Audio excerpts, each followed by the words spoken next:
The next thing we're going to do is we're going to reinstall the drive belt.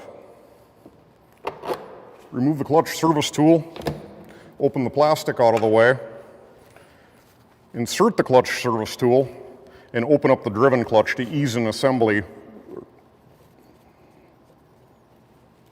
You'll always want to install your Polaris belts so you can read Polaris from the outside of the machine.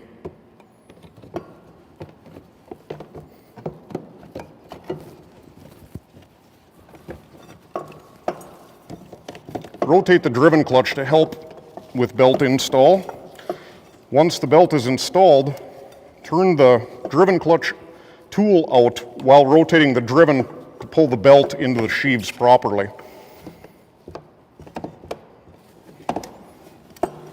You'll want to rotate the driven until the belt shows just over the top of the driven clutch.